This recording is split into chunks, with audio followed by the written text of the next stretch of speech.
Hi everyone, welcome back to our channel. तो आज की इस वीडियो में हम सेट थ्योरी को देखने वाले हैं। तो सेट थ्योरी हमारा एक लॉजिक जो मैथमेटिक्स ब्रांच है उसका पार्ट है। मैथमेटिक्स में हमारे कई सारे ब्रांचेस हैं, जैसे arithmetic, number theory, logic, algebra, geometry, algebraic geometry, combinatory computer science, probability analysis, theoretical computer science, mathematics, physics, ये सभी ब्रांचेस मैथमेटिक्स के ही हैं। तो इसमें हमारा जो लॉजिक और मैथमेटिकल रीजनिंग का जो पार्ट होता है वो हमारा लॉजिक्स के अंदर आता है। तो सबसे पहले हम जानते हैं कि सेट हमारा होता क्या है और इसका नीड क्यों पड़ा। तो सेट हमारा क्या है? तो set is just a well defined collection of things और stuffs which is universally true. तो सेट हमारा कई सारी चीज़ों का एक कलेक्शन है जो वेल डिफाइंड है और उसे पूरी यूनिवर्स में उसे अच्छे से डिफाइन किया गया है। इसी एग्जाम्पल के लिए अगर हम देखें तो कलेक्शन ऑफ बेस्ट बुक्स। तो अगर बेस्ट बुक्स की अगर हम बात करें तो उसमें हमें ये एक हमारा कलेक्शन है, लेकिन बेस्ट बुक्स का कलेक्शन है हमें ये कैसे पता चलेगा? तो ये अच्छे से डिफाइन किया गया नहीं है, तो ये हमारा एक सेट के अंदर में नहीं आएगा। नेक्स्ट अगर हम बात करें कलेक्शन ऑफ इंग्लिश अल्फ़ाबेट्स, तो जो इंग्लिश के जो अल्फ़ाबेट्स है वो इंडिया में, अमेरिका में या कहीं किसी भी देश में भी जितने भी अल्फ़ाबेट है वो सारे सेम ही है, जो कि हमारे 21 अल्फ़ाबेट्स हैं, 26 अल्फ़ाबेट्स, जिनमें से हमारे बहुत से कॉन्सोनेंट आते हैं। तो वो सभी हमारे वेल डिफाइन है। तो इसे हम एक सेट के अंदर ला सकते हैं। तो सेट हमारा वही है कि कई सारी चीज़ों का वो एक कलेक्शन है जो अच्छे से डिफाइन किया गया है। और इसके में हम कई सारे और एग्जांपल्स को देखते हैं। तो तीसरा हम देखते हैं collection of 5 worst states in USA. USA जो हमारे यूनाइटेड नेशन है, तो उसमें हमारे कई सारे, उसमें 5 खराब राज्यों का चुनने के लिए बोला गया। तो इनमें हम कौन से उनका कलेक्शन हमें अच्छे से डिफाइन नहीं किया गया कि वो किस तरह से वो स्टेट्स हमारे ख़राब है और वो उन्हें हम किन कैटेगरी की वजह से इस कलेक्शन में ला सकते हैं। तो एक हमारा सेट के अंदर में नहीं आएगा। किसी भी कलेक्शन को सेट में आने के लिए उसे अच्छे से डिफाइन करना ज़रूरी है, तभी वो हमारा सेट के अंदर आता है। तो नेक्स्ट हम देखते हैं collection of even numbers from 1 to 20। Even number जो हमारी सम संख्याएँ होती है, तो ये हमारा अच्छे से डिफाइन है, क्योंकि इसे पूरे यूनिवर्स में हम इसे कहीं भी जाए तो हमारे जो इवन नंबर्स है वो जो होंगे वो 2 से 20 तक, 1 से 20 तक में हमारे जो इवन नंबर्स आएंगे वो 2, 4, 6, यही 2n के फॉर्मेट में आते हैं। हमारे इवन नंबर जो होते हैं वो 2n के फॉर्मेट में आते हैं, क्योंकि जो भी हमारा इवन नंबर होगा वो हमारा 2 से मल्टीप्लाई किया हुआ रहता है। Next collection of cricketers around the world who made minimum 16 centuries. ये हमारे सेट के अंदर आता है, क्योंकि इसमें हमारे जो इस कलेक्शन में हमें बोला गया कि जो हमारे क्रिकेटर्स है, पूरी दुनिया के जो क्रिकेटर्स है उनमें उन्होंने मिनिमम 16 सेंचुरीज बनाए होंगे, यानी कि उन्होंने जो भी मैच खेले होंगे उनमें कम से कम 16 सेंचुरीज, यानी कि 16 बार उन्होंने शतक मारा होगा। और next example collection of good teachers. तो गुड टीचर्स का जो हमारा एक कलेक्शन है उसमें हम ये नहीं बता सकते कि हमारे कौन से टीचर हमारे वो अच्छे हैं और कौन से बुरे। तो आप ये भी हमारे कलेक्शन अच्छे से डिफाइन नहीं है, तो यह भी हमारे सेट के अंदर नहीं आएगा। Next collection of most dangerous animals of the world. तो इस कलेक्शन में हमें मोस्ट डेंजरस एनिमल्स के बारे में बताया जो पूरी दुनिया में है। तो कई सारे ह्यूमंस को लायन से, कई सारे को एलिफेंट से, इन सभी के लिए डेंजरस एनिमल्स अलग अलग होते हैं। इसमें भी हम नहीं बोल सकते कि जो मोस्ट डेंजरस एनिमल्स होंगे उनका कलेक्शन हमारा एक सेट है। तो ये भी कलेक्शन हमारा सेट के अंदर नहीं आता है। Next collection of all natural numbers. ये हमारा सेट में अंदर आएगा, क्योंकि जो हमारे नेचुरल नंबर्स है वो अच्छे से डिफाइन है, और जो नेचुरल नंबर्स होते हैं वह 1 से स्टार्ट होकर इन्फिनिटी तक जाते हैं। तो ये हमारा एक अच्छे से डिफाइन है, इसलिए हमारा एक सेट के अंदर आता है। Next collection of all positive numbers. Positive numbers को जेड प्लस से डिनोट किया जाता है। जो हमारे पॉजिटिव नंबर जो हमारे इंटीजर्स होते हैं उन इंटीजर्स को हम जेड से डिनोट करते हैं, और जो हमारे पॉजिटिव इंटीजर्स होते हैं उन्हें जेड प्लस, और जो नेगेटिव इंटीजर्स उन्हें जेड माइनस से रिप्रेजेंट किया जाता है। तो collection of all positive numbers, तो यह भी हमारा अच्छे से डिफाइन किए गए, क्योंकि जो हमारे और पॉजिटिव नंबर होते हैं वो +1, +2, +3, ये सभी हमारे पॉजिटिव नंबर्स है। तो ये भी कलेक्शन हमारा सेट के अंदर आता है। Next collection of all rational numbers. तो रेशनल नंबर्स भी हमारे सेट के अंदर आते हैं, क्योंकि जितने भी रेशनल नंबर्स होंगे वो उन सभी के फॉर्मेट ये है कि वो पी बाई क्यू के रूप में होते हैं। पी बाई क्यू हमारा एक फ्रैक्शन है जिसमें हमारा Q not equal to zero होता है, जो हमारा हर का पार्ट होता है। इसे हम हिंदी में अंश और नीचे वाले पार्ट को हम हर के नाम से जानते हैं। तो अगर जो हमारा नीचे वाला पार्ट होता है वो उसका वैल्यू अगर जीरो हो जाता है तो ये हमारे रेशनल नंबर्स के कलेक्शन में नहीं आते हैं। Next collection of all positive rational numbers. तो इनमें भी हमारा जो कलेक्शन है वो अगर पॉजिटिव रेशनल नंबर्स का होगा तो ये भी हमारे सेट के अंदर है। Next collection of all negative rational numbers. हमारे नेगेटिव रेशनल नंबर्स जितने भी होंगे वो भी हमारे सेट के अंदर ही आएंगे। Next collection of all real numbers, ये भी हमारे सेट के अंदर आते हैं। Next collection of all negative real numbers, ये भी हमारे सेट के अंदर आएंगे। Collection of all complex number, ये भी एक हमारा सेट है। इस सेट थ्योरम में हमारे दो इंपॉर्टेंट सिंबल्स आते हैं जिनमें हमारा बिलोंग्स टू और नॉट्स बिलोंग्स टू है। तो इनका यूज़ कहाँ होता है, जैसे आप किसी भी चीज़ को डिफाइन कर रहे हो, मतलब आप अगर हम वोवेल्स के एग्जांपल्स ले लें, जैसे वोवेल्स हमारे 5 आते हैं, जैसे ए ई आई ओ और यू। तो इन सभी को हम बोलते हैं ये हमारे अल्फ़ाबेट के अंदर आते हैं। तो इन वोवेल्स को हम इस तरह से लिख सकते हैं कि वोवेल्स बिलोंग्स टू अल्फ़ाबेट, क्योंकि ये हमारे अल्फ़ाबेट का ही पार्ट है। तो इसका मीनिंग ये है कि किसी भी चीज़ को बिलोंग्स टू हमारा ये बताता है कि वो उस सेट से रिलेट है, और डज नॉट बिलोंग्स हमारा ये डिनोट करता है कि कोई भी नंबर्स या कोई भी चीज़ हमारा उस सेट से बिलोंग्स करता है, यानी कि उसमें एग्जिस्ट करता है या नहीं करता। इसके बाद हमारा एक इम्पॉर्टेंट पॉइंट है, जैसे every set is a collection but every collection is not necessarily A set. तो इस पॉइंट का यह मीनिंग है कि जो हमारे कई सारे हमारे सेट्स जो होंगे वो कलेक्शन तो हैं, लेकिन जो हमारे कलेक्शंस होते हैं वो ज़रूरी नहीं है कि वो हमारे सेट के अंदर आते हैं। अगर कोई भी कलेक्शन हमारा अच्छे से वेल डिफाइन किया गया होगा तभी हमारा वो सेट के अंदर आएगा, नहीं तो नहीं। लेकिन जो भी हमारा सेट होगा वो हमारे कलेक्शन के अंदर आते हैं। तो यहाँ पे हमारा एक एग्ज़ाम्पल है जिसमें हमारे एक सेट दिया हुआ है। किसी भी सेट को हम इंग्लिश के अल्फ़ाबेट्स से उसे हम लिखते हैं और उसका वो कैपिटल लेटर लिखा जाता है। तो हमारा एक सेट दिया हुआ है ए, जिसमें हमारा एलिमेंट है 0 1 2 3 4 5 6 8 9 10, जिसमें हमारे बोला गया है कि then fill in with belongs और नॉट बिलोंग्स टू। तो जिसमें हम पहला पार्ट देखते हैं, तो हमारा पहला जो हमारा क्वेश्चन है उसमें हमें इसमें फिल इन द ब्लैंक्स को फिल करना है, बिलोंग्स टू और नॉट बिलोंग्स टू। तो हम देखते हैं कि 4 हमारा ए सेट के अंदर आता है कि नहीं आता। तो अगर 4 हमारा ए सेट के अंदर आता है तो हम बिलोंग्स टू का यूज़ करते हैं। तो हम देख रहे हैं कि जो हमारा 4 है वो हमारे ए सेट का एलिमेंट है, तो इस वजह से हम यह बोल सकते हैं कि जो 4 है वो ए सेट को बिलोंग्स करता है। नेक्स्ट -4, तो -4 अगर हम देखें तो इस सेट में हमारा -4 नहीं आता, तो हम इस नॉट बिलोंग्स टू बोलेंगे। नेक्स्ट 12 को भी अगर हम देखें तो इस सेट में हमारा 10 तक ही दिया जो नंबर्स वो 10 तक है। 12 हमारा एग्जिस्ट नहीं करता, तो इसे भी हम बोलेंगे कि जो हमारा 12 है वो ए सेट्स का एलिमेंट नहीं है, यानी कि इसे बिलोंग ही नहीं करता है। -12 भी वही है, ये हमारा ए सेट में बिलोंग नहीं करता है। 0 जो हमारे ए सेट को बिलोंग करता है। 13.6 इसमें हमारा कोई भी डेसिमल पॉइंट नहीं है और ना ही कोई डेसिमल एलिमेंट है, तो इसमें हमारा जो 13.6 है वो ए सेट को बिलोंग नहीं करेगा। नेक्स्ट ई भी हमारा इस सेट का एलिमेंट नहीं है, तो ये भी हमारा ए सेट बिलोंग नहीं करेगा। पाई भी हम नहीं देख रहे हैं कि इस सेट में है, तो ये भी हमारा इस सेट को बिलोंग नहीं करता है। नेक्स्ट हमारा एक और क्वेश्चन है, इसमें हमें ये सोचने के लिए बोला गया है कि जो यहाँ फिल इन द ब्लैंक्स किए गए हैं वो सभी करेक्ट है और इनकरेक्ट। तो हमारा पहला क्वेश्चन, इसमें बोला गया कि 2 बिलोंग्स टू नेचुरल नंबर्स। तो ये जो हमारा ये क्वेश्चन है वो सही है, ये गलत है।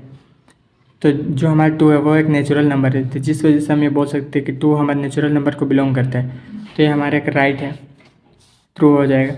और -2 बिलोंग्स टू नेचुरल नंबर्स, तो ये हमारे एक फॉल्स में आ जाता है, क्योंकि जो -2 होता है, -2 हमारे एक नेचुरल नंबर का पार्ट नहीं होता है, ये इंटीजर होता है लेकिन नेचुरल नंबर नहीं होता।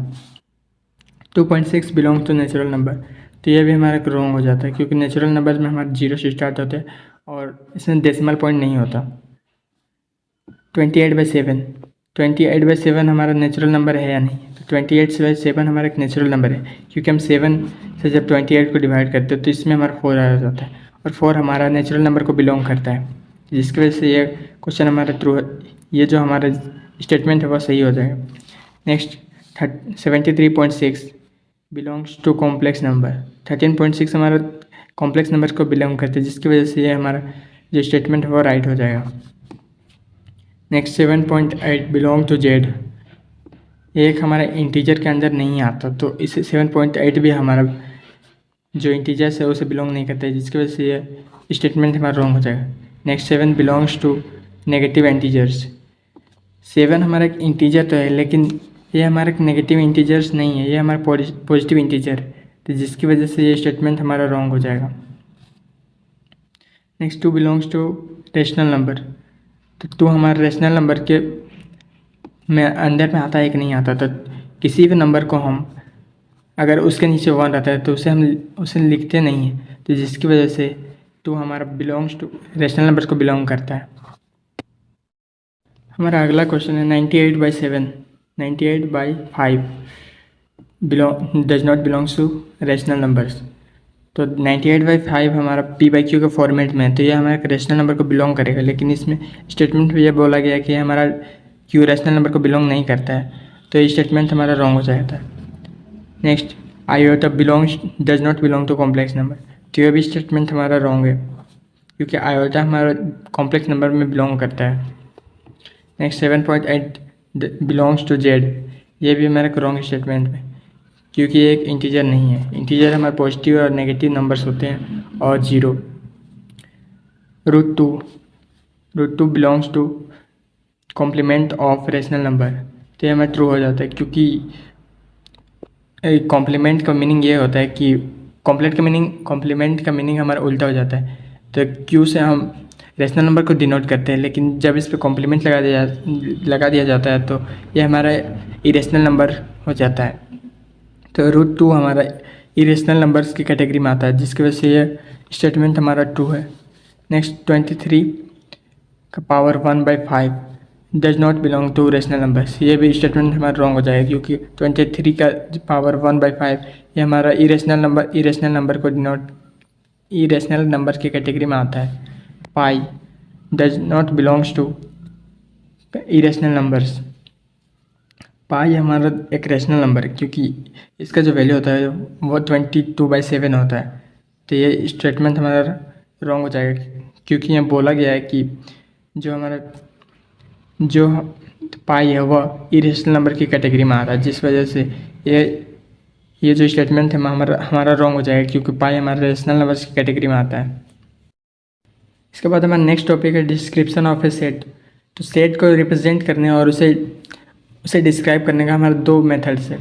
पहला है रोस्टर फॉर्म, जिसे हम टेबुलर फॉर्म, इनुमरेशन फॉर्म के नाम से जानते हैं, और दूसरा है हमारा सेट बिल्डर फॉर्म। तो ये हमारे 2 मेथड है जिससे हम किसी भी सेट को हम रिप्रेजेंट कर सकते हैं। तो हम देखते हैं कि हमारा रोस्टर फॉर्म और सेट बिल्डर फॉर्म हमारा होता क्या है। तो यहाँ पे हमारा एक सेट है जो हमारा 10 पॉजिटिव इवन नंबर्स का सेट है, जिसमें 2, 4, 6, 8, 10, 12, 16, 18 और 20 है, और इस सेट का नाम हमारा P है। हमने पहले ही बोला था कि जो सेट होता है उसे हम इंग्लिश के अल्फ़ाबेट से, कैपिटल अल्फ़ाबेट से उसे हम डिनोट करते हैं, उसका नाम हमारा कैपिटल लेटर से ही होता है। तो इस सेट में हमारा जो यहाँ पे 2 तरह से इसे रिप्रेजेंट किया गया है। पहला रिप्रेजेंटेशन में हमारे जो एलिमेंट्स है उन सभी को दिखाया गया है, और दूसरा जो रिप्रेजेंटेशन है उसमें हमें इसके एलिमेंट्स को नहीं दिखाते, लेकिन उसे अच्छे से डिफाइन करते हैं। तो हमारा ये ऊपर वाला जो पार्ट है जिसमें सभी एलिमेंट्स को दिखाया गया है, तो इसे हम बोलते हैं रोस्टर फॉर्म।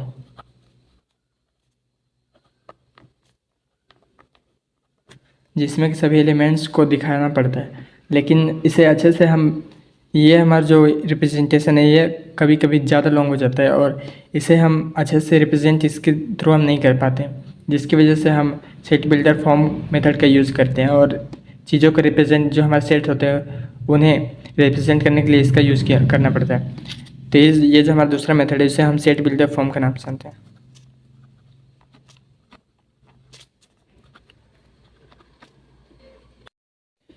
तो सेट बिल्डर फॉर्म में हमें किसी एक वेरिएबल को डिफाइन करना पड़ता है, उसके बाद हम चीज़ों को रिप्रेजेंट करते हैं। तो इसमें हमारा एक सिंबल आता है, ये डॉट का सिंबल, या इसके जगह पे हम एक डंडी का यूज करते हैं। तो इन दोनों को हम सर्चलाइट के नाम से जानते हैं। इसका मीनिंग हमारा सर्चलाइट होता है।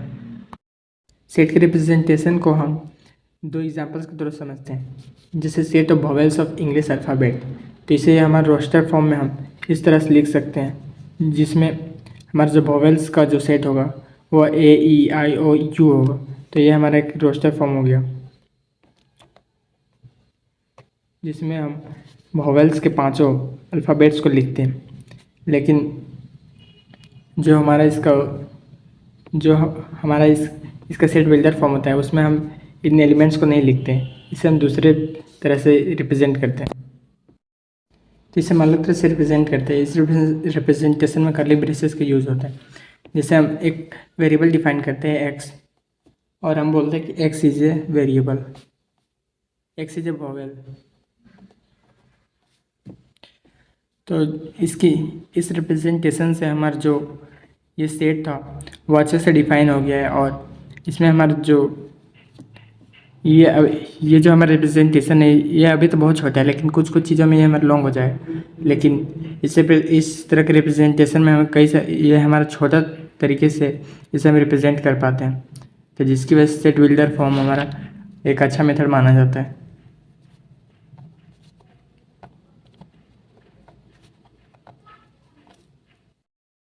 दूसरे एग्जांपल में हमारा सेट है set of all even numbers. तो हमारे इवन नंबर्स क्या होते हैं? तो इवन नंबर्स को हम देखते हैं। तो इवन नंबर्स हमारे वो नंबर होते हैं जो 2 से डिवाइड होते हैं। तो हमारा जो पहला इवन नंबर होगा वो, इसमें हम नेगेटिव और पॉजिटिव को भी ले सकते हैं। नेगेटिव नंबर्स भी हमारे नेगेटिव इवन नंबर्स में आएंगे। तो इसमें हम जैसे -6, -4, -2 एंड 0, 2, 4, 6, 8, ये सभी हमारे इवन नंबर्स की कैटेगरी में आते हैं। तो ये सभी को हम रोस्टर फॉर्म में सभी एलिमेंट्स को लिखते हैं।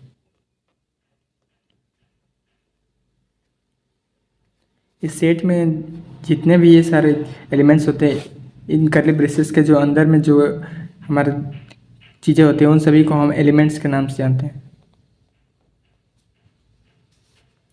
और इसे हम सेट बिल्डर फॉर्म में हम एक वेरिएबल डिफाइन करके इसे हम लिखेंगे, जैसे x इक्वल टू 2n।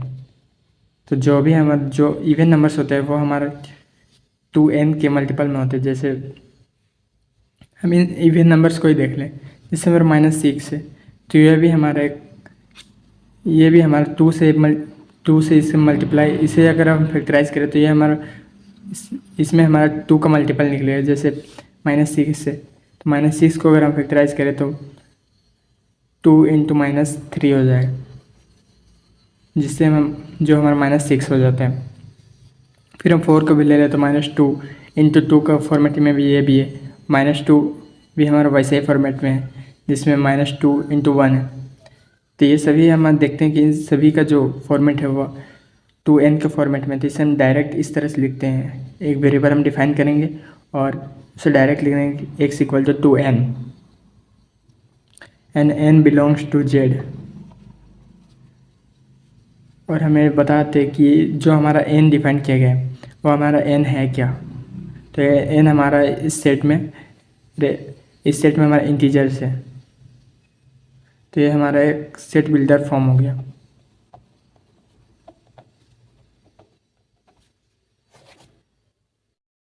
तो रोस्टर फॉर्म के हम और कई सारे क्वेश्चंस को देखते हैं। तो जिसमें हम पहला question set of all letters in universe. तो इसे हम इस तरह से रिप्रेजेंट करेंगे, यूनिवर्स में हमारे जितने भी लेटर्स हैं इन सभी को हम एलिमेंट्स के फॉर्म में लिखेंगे। यूनिवर्स में हमारे U, N, I, V, E और R, S और E। कोई भी अगर एलिमेंट हमारा रिपीट होता है तो उसे हम सिंगल एक नहीं भी लिखते हैं तो चलते हैं। अगर हम एक भी बार उसे हम लिखेंगे तो भी हमारा एलिमेंट काउंट होगा। तो इस सेट में हमारे ये सारे एलिमेंट है जिनका नंबर 7 है। तो ये हमारे रोस्टर फॉर्म में इस सेट, इस कलेक्शन का हमारा रिप्रेजेंटेशन हो गया। Next, set of all vowels in algebra.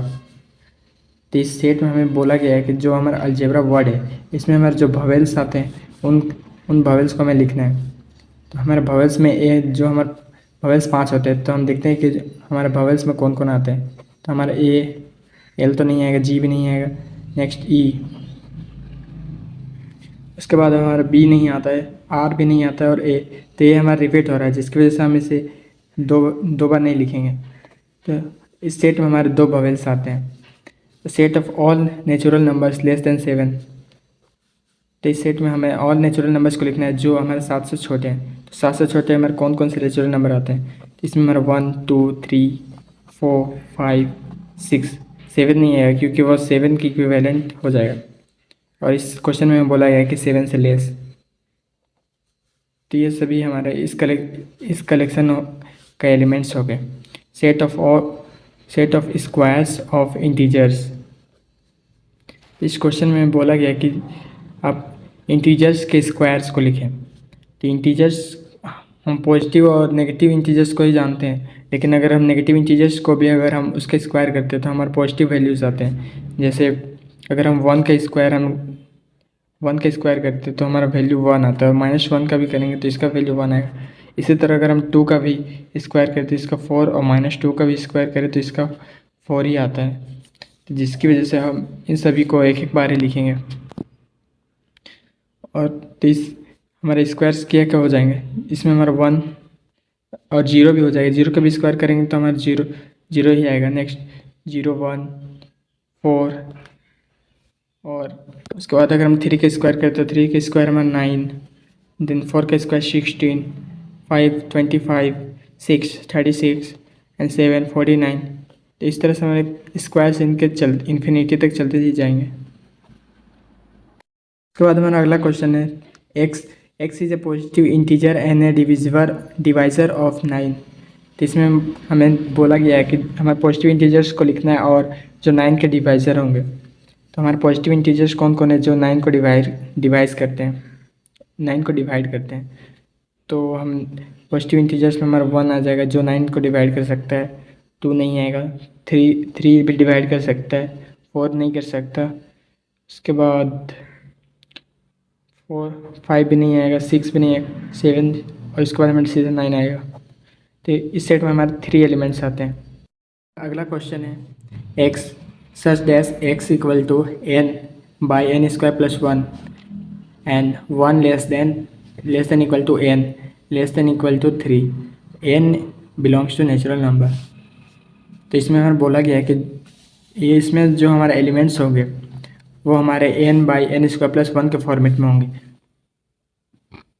और जो हमें नेचुरल नंबर्स लेने हैं वो हम 1 से बड़ा या बराबर और 3 से छोटा और 3 के बराबर के नंबर्स हमें लेने हैं। नेचुरल नंबर्स हम लेंगे तो हमारे जो एलिमेंट्स होंगे वह निकलेंगे। जो हमारे नेचुरल नंबर्स इस फॉर्मेट में डालने के लिए हमें लेने हैं वो 1 2 और 3 हो जाएंगे। तो अगर हम इस फार्मूला में अगर हम 1 को डालते तो 1 बाई 1 के स्क्वायर करेंगे तो इसका भी स्क्वायर 1 प्लस 1, यानी कि जो हमारा एलिमेंट होगा 1 बाई 1 होगा। तो 1 किसी भी नंबर को नीचे अगर 1 रहता है तो उसे हम नहीं लिखते हैं। नेक्स्ट अगर हम इसमें 2 को पुट करें तो ऊपर में 2 बाई, नेक्स्ट 2 का स्क्वायर करेंगे तो 4 प्लस 1 यानी कि 5। अगर 3 पुट करें तो 3 का स्क्वायर 9 प्लस 1 10, 3 बाई 10। तो ये हमारे 3 एलिमेंट्स आ जाएंगे। इस तरह ये तीनों एलिमेंट्स हमारे इस फॉर्मूले के थ्रू निकल जाते हैं। इसके बाद हमारा एक क्वेश्चन है x such dash x belongs to z, यानी कि इंटीजर्स, और x स्क्वायर लेस देन 20। तो इसमें हमारे जो एलिमेंट्स हैं वो इंटीजर्स है और इंटीजर्स के स्क्वायर है जो कि हमारे 20 से छोटे हैं। तो 20 से छोटे अगर हम इंटीजर्स के स्क्वायर हम लेते हैं तो हमारे कौन कौन आते हैं। अगर हम 0 को लेंगे तो इसका भी स्क्वायर हमारे 20 से छोटा है 1 का भी स्क्वायर हमारा 1 ही होगा जो हमारे 20 से छोटा है। 2 का स्क्वायर करें तो 4 एंड 3 का करें 9, 4 16, 5 का करें तो 25 हो जाएगा। तो 25 हमारा 20 से छोटा नहीं है, उससे बड़ा है, तो जिसकी वजह से हमारा 5 का जो स्क्वायर होगा 1 इसमें एग्जिस्ट नहीं करेगा। तो इस सेट के हमारे जो एलिमेंट्स है वो 0 1 4 9 16 हो जाएंगे। तो इसमें हमारा अब नेक्स्ट क्वेश्चन आते हैं। x such that x is an integer and x square minus 9 equal to 0। तो इस सेट के जो एलिमेंट्स है वो इंटीजर्स होंगे और इस फॉर्मूला से निकलेंगे। तो x जो हमारा नंबर है वो हमारा इंटीजर है, और हमारा वो कौन सा इंटीजर जिसके स्क्वायर हम करेंगे और उसमें -9 करेंगे तो हमारा 0 आ जाएगा। तो इसमें हमारा इंटीजर बोला गया, तो इंटीजर हमारा पॉजिटिव भी होता है और नेगेटिव भी होते हैं। तो इसमें हम अगर 3 को ही ले लेते तो 3 का स्क्वायर करेंगे, और अगर उसमें 9 को माइनस किया जाए तो हमारा 0 आ जाएगा। और अगर हम -3 को भी लेते हैं तो स्क्वायर हमारा पॉजिटिव आ जाएगा, और उसमें अगर हम -9 करेंगे तो भी हमारा 0 होगा। तो इस सेट के जो एलिमेंट्स होंगे वो -3 और 3 हो जाएंगे। Next x such that x is an integer and x + 1 = 1। तो इस सेट में हमारा जो एलिमेंट होगा वो इंटीजर है, और इस x + 1 के फॉर्मूले इक्वल 1 के फॉर्मूले से निकलेगा। तो हमारा वो कौन सा इंटीजर है जिसे हम इस फॉर्मूले में पुट करें, x + 1 में पुट करें तो हमारा 1 ही आता है। तो हमारा वो इंटीजर 0, अगर हम 0 को 0 + 1 करेंगे तो हमारा जो वैल्यू आता है वो 1 ही आता है। तो वह इंटीजर हमारा 0 हो जाएगा, और इस सेट का एलिमेंट भी 0 है, जो कि हमारा एक एम्प्टी सेट में ये सेट हमारा एक एम्प्टी सेट में आ जाएगा। एम्प्टी सेट हमारा सेट का ही एक टाइप है, जिसे हम आगे की वीडियो में देखेंगे। नेक्स्ट अगर हम इन क्वेश्चन को भी देखें तो इन क्वेश्चन में भी वही है। P such that P is a prime, P belongs to n and P is a divisible of 10। तो P जो हमारा प्राइम नंबर है वो हमें नेचुरल नंबर को बिलोंग करते हैं, और जो 10 का डिविजिबल है, तो 10 को डिवाइड करने वाले प्राइम नंबर्स जो अभाज्य संख्या है वह कौन कौन सी है। तो उनमें हमारा जो सबसे छोटा प्राइम नंबर आता है वह 2, और उसके बाद हमारा 5 आता है। इन दोनों के अलावा जो हमारे 10 को डिवाइड करे वह कोई भी प्राइम नंबर नहीं है। तो इस सेट के जो एलिमेंट होंगे वो 2 और 5 हो जाएंगे। नेक्स्ट हमारा अगला क्वेश्चन है x such that x² - 25 = 0 and a belongs to z, यानी कि इंटीजर्स। तो इस a में हम कौन से इंटीजर्स को उनका स्क्वायर कर पुट करेंगे कि हमारा 0 आ जाएगा। तो इसमें भी हमारे पिछले क्वेश्चंस की तरह ही अगर हम -5 का भी स्क्वायर करें तो 25 हो जाएगा, और उसमें -25 करेंगे तो हमारा 0 हो जाएगा। इसमें एक एलिमेंट हमारा -5 हो जाएगा और दूसरा एलिमेंट हमारा +5 हो जाएगा। ये दोनों हमारे इंटीजर्स में ही आते हैं। तो इस तरह हमारे जो इस सेट के एलिमेंट है वह निकल जाते हैं। इसके बाद हमारा अगला क्वेश्चन आता है b such that b is an integer and -1/2। जो हमारा b है वह -1/2 से बड़ा और 9/2 से छोटा है। तो इसमें हमारा जो सेट के एलिमेंट है वो किस तरह निकलेंगे।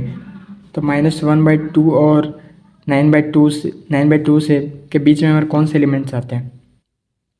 तो इसे जानने के लिए अगर हम इसका वैल्यू निकालें तो हमारा 0.5 -0.5 आता है, और इससे अगर डिवाइड करें तो हमारा 4.5 आता है। तो अगर हम नंबर लाइन पे इसे रिप्रेजेंट करें तो हमारा -0.5 1 2 3 4 और 4.5। तो इन दोनों नंबर्स के बीच में हमारा 1 2 3 4 ये 4 नंबर्स आते हैं। तो ये भी एलिमेंट्स, ये जो हमारे नंबर्स है वही सेट्स के एलिमेंट है।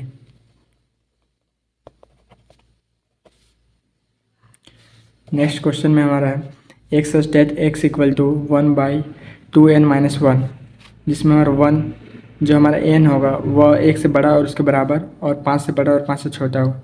तो इसमें हमारा जो n का वैल्यू हो जाएगा वह 1 2 3 4 और 5 होगा। तो अब हम इन n के वैल्यूज़ को इस फॉर्मूले में पुट करेंगे।